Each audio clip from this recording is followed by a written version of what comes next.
ಎಲ್ಲರಿಗೂ ನಮಸ್ಕಾರ. ಮೌನವೇ ಪ್ರೀತಿಯ ಭಾಷೆ ಧಾರಾವಾಹಿಯ ಸಂಚಿಕೆ 4ಕ್ಕೆ ನಿಮ್ಮೆಲ್ಲರಿಗೂ ಪ್ರೀತಿಯ ಸ್ವಾಗತ.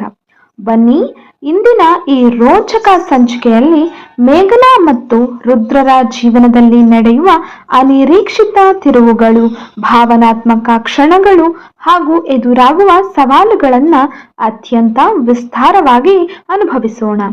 ಹೊರಗೆ ಆಕಾಶದಲ್ಲಿ ಮುಂಗಾರು ಮಳೆಯ ಆರ್ಭಟ ಮುಗಿಲು ಮುಟ್ಟಿದೆ. ಗುಡುಗು ಮತ್ತು ಸಿಡಿಲಿನ ಭೀಕರ ಶಬ್ದಕ್ಕೆ ಇಡೀ ಊರೇ ನಡುಗಿ ಹೋಗಿದೆ. ಆ ಸಣ್ಣ ಕಲಾ ಸ್ಟುಡಿಯೋದ ಒಳಗೆ ಆ ಬಾಗಿಲ ಮೇಲೆ ಅಪ್ಪಳಿಸುತ್ತಿರುವ ಆಕ್ರಮಣಕಾರಿ ಧ್ವನಿ ಇಡೀ ವಾತಾವರಣವನ್ನ ಮತ್ತಷ್ಟು ಉದ್ವಿಗ್ನಗೊಳಿಸಿದೆ. ಧಪ್ ಧಪ್ ಧಪ್ ಎನ್ನುವ ಆ ಸದ್ದು ಸ್ಟುಡಿಯೋದ ಗೋಡೆಗಳನ್ನ ನಡುಗಿಸುತ್ತಿದೆ. ಮೇಘನಾಳ ಹೃದಯ ಬಡಿತ ಗರಿಷ್ಠ ಮಟ್ಟ ತಲುಪಿದೆ. ಅವಳ ಕೈಕಾಲುಗಳು ತಣ್ಣಗಾಗಿವೆ. ಇಷ್ಟು ದಿನ ತನ್ನನ್ನ ಕಾಡುತ್ತಿದ್ದ ಒಂಟಿತನದ ಭೀತಿ ಈಗ ಜೀವ ಭಯವಾಗಿ ರೂಪಾಂತರಗೊಂಡಿದೆ. ತಾನು ಇಲ್ಲಿ ಅಡಗಿಕೊಂಡಿರುವುದು ಯಾರ ಗಮನಕ್ಕೋ ಬಂದಿದೆ, ಅಥವಾ ಅಂದು ತನ್ನ ಕಾರಿಗೆ ಡಿಕ್ಕಿ ಹೊಡೆದು ತನ್ನ ಕಂಠವನ್ನು ಕಸಿದುಕೊಂಡು ಪರಾರಿಯಾದ ಆ ಕ್ರೂರ ವ್ಯಕ್ತಿಗಳೇ ತನ್ನನ್ನ ಹುಡುಕಿಕೊಂಡು ಬಂದಿದ್ರಾ ಎಂಬ ನೂರಾರು ಆತಂಕದ ಆಲೋಚನೆಗಳು ಅವಳ ತಲೆಯಲ್ಲಿ ಸುಳಿದಾಡುತ್ತಿವೆ. ಭಯದಿಂದ ನಡುಗುತ್ತಾ ಅವಳು ರುದ್ರನ ತೋಳನ್ನ ಇನ್ನಷ್ಟು ಬಿಗಿಯಾಗಿ ಹಿಡಿದುಕೊಳ್ಳುತ್ತಾಳೆ. ಅವಳ ಕಣ್ಣುಗಳಲ್ಲಿ ಆತಂಕದ ಕಣ್ಣೀರು ಜಿನುಗುತ್ತಿದೆ. ರುದ್ರ ತಕ್ಷಣವೇ ಮೇಘನಾಳ ಕಡೆಗೆ ತಿರುಗುತ್ತಾನೆ. ಅವಳ ಮುಖದಲ್ಲಿರುವ ಆ ಅತೀ ಭಯವನ್ನ ಅವನು ತನ್ನ ತೀಕ್ಷ್ಣವಾದ ಕಣ್ಣುಗಳಿಂದ ಗ್ರಹಿಸುತ್ತಾನೆ. ಒಬ್ಬ ಮೂಕ ಕಲಾಕಾರನಾಗಿ ಇದುವರೆಗೂ ಜಗತ್ತಿನ ಕದನಗಳಿಂದ ದೂರವಿದ್ದು ಕೇವಲ ಬಣ್ಣಗಳ ಲೋಕದಲ್ಲೇ ಬದುಕಿದ್ದ ರುದ್ರನಿಗೆ ಈಗ ಮೇಘನಾಳನ್ನು ರಕ್ಷಿಸಬೇಕಾದ ಜವಾಬ್ದಾರಿ ಎದುರಾಗಿದೆ. ಅವನ ಮುಖದಲ್ಲಿ ಯಾವುದೇ ಅಂಜಿಕೆ ಇರಲಿಲ್ಲ. ಬದಲಿಗೆ ತನ್ನ ಸ್ಟುಡಿಯೋದ ಹೊಸ್ತಿಲಲ್ಲಿ ನಿಂತು ತನ್ನ ಅತಿಥಿಗೆ ಅಥವಾ ಒಡತಿಗೆ ಯಾರಾದರೂ ತೊಂದರೆ ನೀಡಲು ಬಂದರೆ ಅವರನ್ನು ಎದುರಿಸಲು ಸಿದ್ಧವಿರುವ ಒಂದು ಗಂಡುತನದ ದೃಢತೆ ಆ ಮುಖದಲ್ಲಿ ಸ್ಪಷ್ಟವಾಗಿ ಎದ್ದು ಕಾಣುತ್ತದೆ. ಮೇಘನಾ ಅವನ ಕೈಯನ್ನ ಹಿಡಿದು ಬೇಡ, ಬಾಗಿಲು ತೆಗೆಯಬೇಡ ಎಂಬಂತೆ ತಡೆಯಲು ಪ್ರಯತ್ನಿಸುತ್ತಾಳೆ. ಆದರೆ ರುದ್ರ ಅತ್ಯಂತ ಶಾಂತವಾಗಿ ಆದರೆ ದೃಢವಾದ ಹೆಜ್ಜೆಗಳಿಂದ ಆ ದೊಡ್ಡ ಮರದ ಬಾಗಿಲಿನ ಕಡೆಗೆ ಸಾಗುತ್ತಾನೆ. ಮೇಘನಾಳ ಕಣ್ಣುಗಳು ಭಯದಿಂದ ಅಗಲವಾಗಿವೆ. ಅವಳು ಉಸಿರು ಬಿಗಿ ಹಿಡಿದು ಕಣ್ಣು ಮುಚ್ಚಿಕೊಳ್ಳುತ್ತಾಳೆ. ರುದ್ರ ನಿಧಾನವಾಗಿ ತನ್ನ ಕೈಯನ್ನ ಚಾಚಿ ಬಾಗಿಲಿನ ಚಿಲಕವನ್ನ ತಿರುಗಿಸುತ್ತಾನೆ. ಹೊರಗಿನ ಬಿರುಗಾಳಿಯ ಗಾಳಿ ಒಮ್ಮೆಲೆ ಒಳಗೆ ನುಗ್ಗುತ್ತದೆ. ಮಳೆಯ ಸಿಮೆಂಟಿನ ಮೆಟ್ಟಿಲುಗಳ ಮೇಲೆ ನಿಂತಿರುವ ಆ ನೆರಳುಗಳು ಯಾರು ಎಂಬುದು ನಿಧಾನವಾಗಿ ಬೆಳಕಿಗೆ ಬರುತ್ತದೆ. ಬಾಗಿಲು ಪೂರ್ಣವಾಗಿ ತೆರೆದಾಗ ಅಲ್ಲಿ ನಿಂತಿರುವವರನ್ನು ಕಂಡು ಮೇಘನ ಆಘಾತದಿಂದ ಧಕ್ಕಿ ಹೋಗುತ್ತಾಳೆ. ಹೊರಗೆ ನಿಂತಿರುವವರು ಅಂದು ಅಪಘಾತ ಮಾಡಿದ ಖಳನಾಯಕರಲ್ಲ, ಬದಲಿಗೆ ಮೇಘನಾಳ ಸ್ವಂತ ಮನೆಯವರು ಮತ್ತು ಅವಳ ಒಡಹುಟ್ಟಿದ ತಮ್ಮ. ಮೇಘನಾಳ ತಂದೆ ಸೂರ್ಯಪ್ರಕಾಶ್ ಮತ್ತು ಅವಳ ತಮ್ಮ ವರುಣ್ ಇಬ್ಬರೂ ಮಳೆಯಲ್ಲಿ ಸಂಪೂರ್ಣವಾಗಿ ನೆನೆದು ಹೋಗಿದ್ದಾರೆ.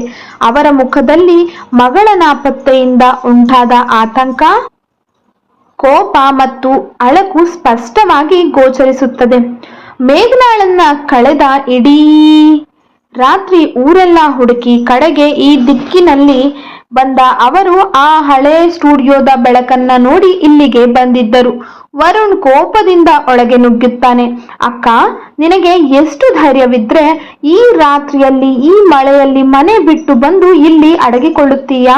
ನಾವೆಲ್ಲ ಮನೆಯಲ್ಲಿ ನಿನ್ನನ್ನ ಹುಡುಕಿ ಸಖತ್ತಾಗಿ ನರಕ ಅನುಭವಿಸುತ್ತಿದ್ರೆ ನೀನು ಒಬ್ಬ ಅರಿವಿಲ್ಲದವಳಂತೆ ಇಲ್ಲಿ ಪರಪುರುಷನ ಜೊತೆ ಕಾಲ ಕಳೆಯುತ್ತಿದ್ದೀಯಾ ಎಂದು ರೇಗಾಡುತ್ತಾನೆ. ಆ ಮಾತುಗಳನ್ನ ಕೇಳಿದ ಮೇಘನಾಳ ಹೃದಯ ಚೂರು ಚೂರಾಗುತ್ತದೆ. ತಾನು ಪಡುತ್ತಿರುವ ನರಕಯಾತನೆ, ಧ್ವನಿ, ಕಳೆದುಕೊಂಡ ನೋವು ಮನೆಯವರಿಗೆ ಎಂದಿಗೂ ಅರ್ಥವಾಗಲಿಲ್ಲ ಎಂದು ಅವಳಿಗೆ ಅತಿಯಾದ ನೋವಾಗುತ್ತದೆ. ಅವಳ ತಂದೆ ಸೂರ್ಯಪ್ರಕಾಶ್ ಕೋಪದಿಂದ ಹಾಗೂ ಮಗಳ ಮೇಲೆ ಅಸಹಾಯನೆಯಿಂದ ಮುಂದೆ ಬರುತ್ತಾರೆ. ಮೇಘನಾ, ನಡಿ ಮನೆಗೆ, ನಿನ್ನ ಈ ಉಚ್ಚಾಟಗಳಿಗೆ ಮನೆಯಲ್ಲಿ ಅವಕಾಶವಿಲ್ಲ. ಮೂಕಳಾಗಿದ್ದೀಯಾ ಅಂತ ಎಲ್ಲರೂ ಮರುಕ ಪಡಬೇಕು ಅಂದ್ಕೊಂಡಿದ್ದೀಯಾ? ಇನ್ನು ಎಷ್ಟು ದಿನ ಈ ನಾಟಕ ಎಂದು ಗದರುತ್ತಾರೆ. ಆ ಮಾತುಗಳು ಮೇಘನಾಳ ಎದೆಗೆ ಚೂರಿಯಂತೆ ಇಳಿಯುತ್ತವೆ. ಕಣ್ಣೀರು ಕೆರೆಯಂತೆ ಹರಿಯುತ್ತದೆ. ತಾನು ಮಾತನಾಡಲಾರದೆ ಅಳುತ್ತಿರುವುದನ್ನು ನೋಡಿದರೂ ತಂದೆ ಹೀಗೆ ಮಾತನಾಡುತ್ತಾರಲ್ಲ ಎಂದು ಅವಳು ಅಲ್ಲೇ ಕುಸಿದು ಬೀಳುತ್ತಾಳೆ. ಆದರೆ ಅದೇ ಕ್ಷಣದಲ್ಲಿ ಅಲ್ಲಿಯವರೆಗೆ ಮೌನವಾಗಿದ್ದ ರುದ್ರ ಮಧ್ಯ ಪ್ರವೇಶಿಸುತ್ತಾನೆ. ಅವನು ಯಾವುದೇ ಮಾತುಗಳನ್ನಾಡದಿದ್ದರೂ ತನ್ನ ಎತ್ತರದ ನಿಲುವಿನಿಂದ ವರುಣ್ ಮತ್ತು ಸೂರ್ಯಪ್ರಕಾಶ್ ಅವರ ದಾರಿಗೆ ಅಡ್ಡವಾಗಿ ಬಂದು ನಿಲ್ಲುತ್ತಾನೆ. ಮೇಘನಾಳ ಕಣ್ಣೀರನ್ನ ತನ್ನ ಕೈಯಿಂದ ತೋರಿಸುತ್ತಾ ಆ ಇಬ್ಬರ ಕಣ್ಣಿಗೆ ನೇರವಾಗಿ ಎಚ್ಚರಿಕೆಯ ದೃಷ್ಟಿ ಬೀರುತ್ತಾನೆ. ಒಬ್ಬ ಮೂಕ ಕಲಾಕಾರನ ಕಣ್ಣುಗಳಲ್ಲಿರುವ ಆ ತೀವ್ರವಾದ ಬೆಂಕಿ ಮತ್ತು ಅಗ್ನಿಯಂತಹ ದೃಷ್ಟಿಯನ್ನ ನೋಡಿ ಸೂರ್ಯಪ್ರಕಾಶ್ ಮತ್ತು ವರುಣ್ ಒಮ್ಮೆಲೆ ಬೆಚ್ಚಿ ಹೋಗುತ್ತಾರೆ. ಯಾವ ಮಾತೂ ಆಡದೆಯೇ ಇಷ್ಟು ದೊಡ್ಡ ಪ್ರಭಾವ ಬೀರಲಿಲ್ಲ ಈ ಯುವಕ ಯಾರು ಎಂಬ ಅಚ್ಚರಿ ಅವರಿಗೆ ಉಂಟಾಗುತ್ತದೆ. ರುದ್ರ ತನ್ನ ಕೈಯ ಸನ್ನೆಗಳ ಮೂಲಕ ಆ ತಂದೆ ಮಕ್ಕಳಿಗೆ ಯಾವ ಹಕ್ಕಿನಿಂದ ಅವಳ ಮೇಲೆ ಅಚಾತುರ್ಯವಾಗಿ ಕಿರುಚುತ್ತಿದ್ದೀರಿ? ಅವಳ ನೋವು ನಿಮಗೆ ಕಾಣುವುದಿಲ್ಲವೇ ಎಂದು ಪ್ರಶ್ನಿಸುವಂತೆ ವರ್ತಿಸುತ್ತಾನೆ. ವರುಣ್ ಕೋಪಗೊಂಡು, ಹೇ ಮೂಕನೆ, ನೀನು ಯಾರು ನನ್ನ ಕುಟುಂಬ ವಿಚಾರದಲ್ಲಿ ಮಧ್ಯಪ್ರವೇಶಿಸಲು? ನಮ್ಮ ಅಕ್ಕನನ್ನು ನಾವು ಕರೆದುಕೊಂಡು ಹೋಗುತ್ತೇವೆ. ನಿನ್ನ ವ್ಯಾಪಾರ ಇಲ್ಲಿ ನಡೆಯುವುದಿಲ್ಲ ಎಂದು ಕೈ ಮೇಲೆ ಮಾಡುತ್ತಾನೆ. ಆ ಕ್ಷಣದಲ್ಲಿ ರುದ್ರ ಹಿಂದೆ ಸರಿಯುವುದಿಲ್ಲ. ಅವನು ವರುಣ್ನ ಕೈಯನ್ನ ಬಲವಾಗಿ ಹಿಡಿದು ತಡೆಯುತ್ತಾನೆ. ಆ ಸ್ಪರ್ಶದಲ್ಲಿ ಗಟ್ಟಿತನವನ್ನು ಕಂಡು ವರುಣ್ ಬೆಚ್ಚಿ ಬೀಳುತ್ತಾನೆ. ಮೇಘನಾಳ ರಕ್ಷಣೆಗೆ ರುದ್ರ ತನ್ನ ಜೀವವನ್ನೇ ಪಣಕ್ಕಿಡಲು ಸಿದ್ಧನಿದ್ದಾನೆ ಎಂಬ ಸತ್ಯ ಆ ಕ್ಷಣದಲ್ಲಿ ಎಲ್ಲರಿಗೂ ಸ್ಪಷ್ಟವಾಗುತ್ತದೆ. ಮೇಘನಾ ಭಯದಿಂದ ರುದ್ರನ ಕೈಯನ್ನ ಹಿಡಿದು, ಬೇಡ ರುದ್ರ, ಅವರೊಂದಿಗೆ ಜಗಳವಾಡಬೇಡಿ ಎಂದು ಕಣ್ಣೀರಿನಿಂದಲೇ ಬೇಡಿಕೊಳ್ಳುತ್ತಾರೆ. ಸೂರ್ಯಪ್ರಕಾಶ್ ಪರಿಸ್ಥಿತಿಯ ಗಂಭೀರತೆಯನ್ನ ಅರಿತುಕೊಳ್ಳುತ್ತಾನೆ. ಈ ಮೂಕ ಕಲಾಕಾರನ ಸ್ಟುಡಿಯೋದಲ್ಲಿ ಗಲಾಟೆ ಮಾಡುವುದು ಸರಿಯಲ್ಲ ಎಂದುಕೊಂಡು ವರುಣ್ ಅನ್ನು ಹಿಂದೆಳೆಯುವಂತೆ ಸನ್ನೆ ಮಾಡುತ್ತಾರೆ. ನಂತರ ಮೇಘನಾಳ ಕಡೆಗೆ ತಿರುಗಿ, ಮೇಘನಾ, ನೀನು ನಮ್ಮೊಂದಿಗೆ ಈಗಲೇ ಮನೆಗೆ ಬರಬೇಕು. ಇದು ಕೊನೆ ಮಾತು. ಈ ರಾತ್ರಿ ಇಲ್ಲಿಯೇ ಉಳಿದರೆ ಊರಿನವರು ಏನು ಮಾತನಾಡಿಕೊಳ್ಳುತ್ತಾರೆ ಎಂಬುದು ನಿನಗೆ ಗೊತ್ತಿಲ್ವೇ ಎಂದು ಗದರುತ್ತಾರೆ. ಮೇಘನಾಳ ಮನಸ್ಸು ಒಪ್ಪುವುದಿಲ್ಲ. ಅವಳಿಗೆ ಆ ಮನೆಗೆ ಮರಳಲು ಕಿಂಚತ್ತೂ ಇಷ್ಟವಿರಲಿಲ್ಲ. ಅಲ್ಲಿ ಅವಳಿಗೆ ಸಿಗುವುದು ಕೇವಲ ನಿಂದನೆ ಮತ್ತು ಕಡೆಗಣನೆ ಮಾತ್ರ.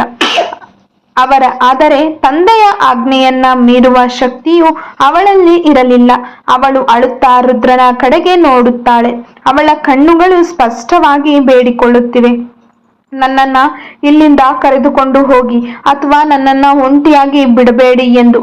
ರುದ್ರನ ಮನಸ್ಸು ಆ ದೃಶ್ಯವನ್ನ ನೋಡಿ ಅಳುತ್ತದೆ. ತಾನು ಇಷ್ಟು ದಿನ ಏಕಾಂಗಿಯಾಗಿ ಬದುಕಿದ್ದವನು ಇಂದು ಈ ಮೂಕ ಹೆಣ್ಣಿನ ಕಣ್ಣೀರಿನಲ್ಲಿ ತನ್ನದೇ ಜೀವನದ ಪ್ರತಿಬಿಂಬವನ್ನು ಕಾಣುತ್ತಿದ್ದಾನೆ. ಅವಳನ್ನು ತನ್ನಿಂದ ದೂರ ಮಾಡಲು ಅವನ ಮನಸ್ಸು ಒಪ್ಪೋದಿಲ್ಲ. ಆದರೆ ಸೂರ್ಯಪ್ರಕಾಶ್ ಬಲವಂತವಾಗಿ ಮೇಘನಾಳ ಕೈಯನ್ನ ಹಿಡಿದು ಹೊರಗೆ ಕರೆದುಕೊಂಡು ಹೋಗಲು ಮುಂದಾಗುತ್ತಾರೆ. ಮೇಘನಾ ಕೈ ಮುಗಿದು ರುದ್ರನಿಗೆ ಮೂಕಳಾಗಿ ವಿದಾಯ ಹೇಳುತ್ತಾನೆ. ಹೊರಗೆ ಕಾರು ಹತ್ತುವವರೆಗೂ ಅವಳು ರುದ್ರನನ್ನೇ ದಿಟ್ಟಿಸುತ್ತಾ ಇರುತ್ತಾಳೆ. ರುದ್ರ ಸ್ಟುಡಿಯೋದ ಹೊಸ್ತಿಲಲ್ಲಿ ಮಳೆಯ ಹಾಗೆ ನಿಂತು ಅವಳು ಮರೆಯಾಗುವವರೆಗೆ ನೋಡುತ್ತಿರುತ್ತಾನೆ. ಅವಳ ನೆನಪುಗಳು ಆ ಸ್ಟುಡಿಯೋದ ಪ್ರತಿಯೊಂದು ಮೂಲೆಯಲ್ಲಿಯೂ ಹರಡಿಕೊಳ್ಳುತ್ತದೆ. ಮನೆಗೆ ಬಂದ ಮೇಘನಾಳನ್ನ ಅವಳ ತಂದೆ ತಮ್ಮ ಕೋಣೆಯಲ್ಲಿ ಬಂಧಿಸಿ ಲಾಕ್ ಮಾಡುತ್ತಾರೆ. ನಾಳೆಯಿಂದ ಇವಳು ಮನೆಯಿಂದ ಹೊರಗೆ ಬರುವ ಹಾಗಿಲ್ಲ, ಇವಳ ಹುಚ್ಚು ಬಿಡಿಸಬೇಕು ಎಂದು ತಂದೆ ಆಜ್ಞೆ ಮಾಡುತ್ತಾರೆ. ರಾತ್ರಿ ಪೂರ್ತಿ ಮೇಘನ ಕಣ್ಣೀರಿನಲ್ಲೇ ಕಾಲ ಕಳೆಯುತ್ತಾಳೆ. ಅವಳ ಮನಸ್ಸು ಮಾತ್ರ ಆ ಹಳೆಯ ಸ್ಟುಡಿಯೋದ ಮೂಕ ಕಲಾಕಾರ ರುದ್ರನ ಬಳಿಯೇ ಇರುತ್ತದೆ. ರುದ್ರ ಕೂಡ ಆ ರಾತ್ರಿ ನಿದ್ರೆ ಮಾಡುವುದಿಲ್ಲ. ಅವನು ಮೇಘನ ಕುಳಿತಿದ್ದ ಆ ಮರದ ಕುರ್ಚಿಯ ಬಳಿ ಬಂದು ಕುಳಿತುಕೊಳ್ಳುತ್ತಾನೆ.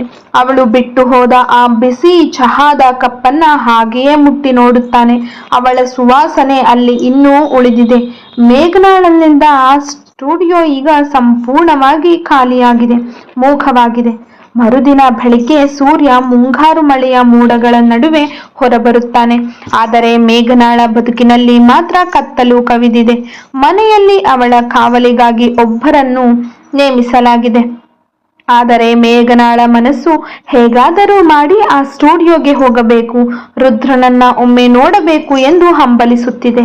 ಅವಳು ತನ್ನ ಕೋಣೆಯ ಕಿಟಕಿಯಿಂದ ಹೊರಗೆ ನೋಡುತ್ತಿರುವಾಗ ಅಲ್ಲಿ ಯಾರೂ ಇಲ್ಲದಿರುವುದನ್ನು ಗಮನಿಸುತ್ತಾಳೆ. ಅದೇ ಸಮಯದಲ್ಲಿ ವರುಣ್ ಹೊರಗೆ ಹೋಗಿರುವುದನ್ನು ಅವಳು ಕಿಟಕಿಯಿಂದ ನೋಡುತ್ತಾಳೆ. ಮನೆಯ ಬಾಗಿಲು ಒಳನಿಂದ ಲಾಕ್ ಆಗಿದ್ದರೂ ಮೇಘನಾಳ ಬಳಿ ಹಿಂದಿನ ಕೀಲಿ ಕೈ ಇರುತ್ತದೆ. ಅವಳು ಯಾವುದೇ ಯೋಚನೆ ಮಾಡದೆ ಮನೆಯ ಹಿಂಬಾಗಿಲಿನ ಕೀಲಿಯನ್ನ ತೆಗೆದುಕೊಂಡು ಯಾರಿಗೂ ತಿಳಿಯದಂತೆ ಮನೆಯಿಂದ ಹೊರಗೆ ಕಾಲಿಡುತ್ತಾಳೆ. ಮಳೆಯ ನಂತರದ ತಂಪಾದ ಗಾಳಿಯಲ್ಲಿ ಓಡುತ್ತಾ ಮೇಘನ ನೇರವಾಗಿ ಆ ಹಳೆಯ ಕಲಾ ಸ್ಟುಡಿಯೋ ಕಡೆಗೆ ಓಡುತ್ತಾಳೆ. ಅವಳ ಎದೆಬಡಿತ ತೀವ್ರವಾಗಿದೆ. ಅವಳು ಸ್ಟುಡಿಯೋದ ಬಾಗಿಲ ಬಳಿ ಬಂದು ತಲುಪಿದಾಗ ಬಾಗಿಲು ಅರ್ಧ ಮುಚ್ಚಿರುತ್ತದೆ. ಅವಳು ಒಳಗೆ ಕಾಲಿಡುತ್ತಾಳೆ. ಅಲ್ಲಿ ರುದ್ರ ಮೇಜಿನ ಮೇಲೆ ಕುಳಿತು ಏನೋ ಬರೆಯುತ್ತಿರುತ್ತಾನೆ. ಮೇಘನಾಳ ಹೆಜ್ಜೆ ಸದ್ದು ಕೇಳಿ ರುದ್ರ ಒಮ್ಮೆಲೆ ತಲೆ ಎತ್ತಿ ನೋಡುತ್ತಾನೆ. ತನ್ನ ಕಣ್ಣುಗಳನ್ನೇ ಅವನಿಗೆ ನಂಬಲು ಸಾಧ್ಯವಾಗಿರುವುದಿಲ್ಲ. ತಾನು ಅಷ್ಟು ಪ್ರೀತಿಯಿಂದ ನೆನೆಯುತ್ತಿದ್ದ ಮೇಘನ ಮತ್ತೆ ತನ್ನ ಸ್ಟುಡಿಯೋಗೆ ಓಡಿ ಬಂದಿದ್ದಾಳೆ ಎಂದು ನೋಡಿದ ರುದ್ರನ ಮುಖದಲ್ಲಿ ಒಂದು ಅತುಲವಾದ ಮಂದಹಾಸ ಮೂಡುತ್ತದೆ. ಅವನ ಕಣ್ಣುಗಳಿಂದ ಖುಷಿಯ ನೀರು ಜಿನುಗುತ್ತದೆ. ಮೇಘನ ನೇರವಾಗಿ ಬಂದು ರುದ್ರನ ಹತ್ತಿರ ನಿಲ್ಲುತ್ತಾಳೆ. ಯಾವ ಮಾತು ಆಡದ ಅವಳು ನೇರವಾಗಿ ಬಂದು ರುದ್ರನ ಎದೆಗೆ ಅಪ್ಪಿಕೊಳ್ಳುತ್ತಾಳೆ. ಆ ಅನಿರೀಕ್ಷಿತ ಆಲಿಂಗನದಿಂದ ರುದ್ರ ದಕ್ಕಿ ಹೋಗುತ್ತಾನೆ. ಇದುವರೆಗೂ ಯಾರ ಹತ್ತಿರವೂ ಹೋಗದ, ಯಾರ ಸ್ಪರ್ಶವನ್ನೂ ಸಹಿಸದ ಮೇಘನ ಇಂದು ತನ್ನೆಲ್ಲ ನೋವನ್ನ ಮರೆತು ತನ್ನನ್ನು ತಬ್ಬಿಕೊಂಡಿರುವುದನ್ನ ಕಂಡು ಅವನ ಇಡೀ ಶರೀರ ರೋಮಾಂಚನಗೊಳ್ಳುತ್ತದೆ. ಅವನು ತನ್ನ ಎರಡೂ ಕೈಗಳಿಂದ ಮೇಘನಾಳ ಬೆನ್ನನ್ನ ಮೃದುವಾಗಿ ತಟ್ಟಿ ಸಾಂತ್ವನ ನೀಡುತ್ತಾನೆ. ಹೊರಗೆ ಪ್ರಕೃತಿಯ ಸೌಂದರ್ಯ ಮತ್ತಷ್ಟು ಹೆಚ್ಚಾಗಿದೆ. ಇಬ್ಬರ ಹೃದಯಗಳು ಒಂದಾಗಿ ಮಿಡಿಯಲು ಆರಂಭಿಸಿವೆ. ಆದರೆ ಈ ಸುಂದರ ಪ್ರೇಮದ ಪಯಣಕ್ಕೆ ಮುಂದಿನ ದಿನಗಳಲ್ಲಿ ಯಾವ ದೊಡ್ಡ ಬಿರುಗಾಳಿ ಕಾದಿದೆ? ಮೇಘನಾಳ ತಂದೆ ಇವಳನ್ನ ಹುಡುಕಿಕೊಂಡು ಇಲ್ಲಿಗೆ ಬಂದರೆ ಏನು ಕತೆ? ಈ ಎಲ್ಲ ರೋಚಕ ಪ್ರಶ್ನೆಗಳೊಂದಿಗೆ ಇಂದಿನ ಮಹಾ ಸಂಚಿಕೆ ಇಲ್ಲಿಗೆ ಅತ್ಯಂತ ಭಾವನಾತ್ಮಕವಾಗಿ ಮುಕ್ತಾಯಗೊಳ್ಳುತ್ತದೆ. ಒಂಟಿತನದಿಂದ ಓಡಿಬಂದ ಮೇಘನಾಳಿಗೆ ರುದ್ರನ ಆಲಿಂಗನವೇ ಅತಿ ದೊಡ್ಡ ಧೈರ್ಯವಾಯಿತು. ಆದರೆ ಈ ಮೂಕ ಪ್ರೇಮದ ಸಂಭ್ರಮ ಹೆಚ್ಚು ಕಾಲ ಉಳಿಯುತ್ತದೆಯಾ? ಕೋಪಗೊಂಡ ತಂದೆ ಸೂರ್ಯಪ್ರಕಾಶ್ ಇವರನ್ನ ಸುಮ್ಮನೆ ಬಿಡ್ತಾರಾ? ಮುಂದಿನ ಸಂಚಿಕೆಯಲ್ಲಿ ಕಾದಿದೆ ಅತಿ ದೊಡ್ಡ ಬಿರುಗಾಳಿ. ಈ ಸುಂದರ ಕಥೆಯನ್ನ ಮಿಸ್ ಮಾಡ್ಕೊಳ್ಳದೆ ನೋಡಲು ಈಗಲೇ ನಮ್ಮ ಚಾನಲ್ಗೆ ಸಬ್ಸ್ಕ್ರೈಬ್ ಮಾಡಿ, ಲೈಕ್ ಮಾಡಿ ಮತ್ತು ಶೇರ್ ಮಾಡಿ. ಮುಂದಿನ ಸಂಚಿಕೆಯಲ್ಲಿ ಭೇಟಿಯಾಗೋಣ. ನಮಸ್ಕಾರ.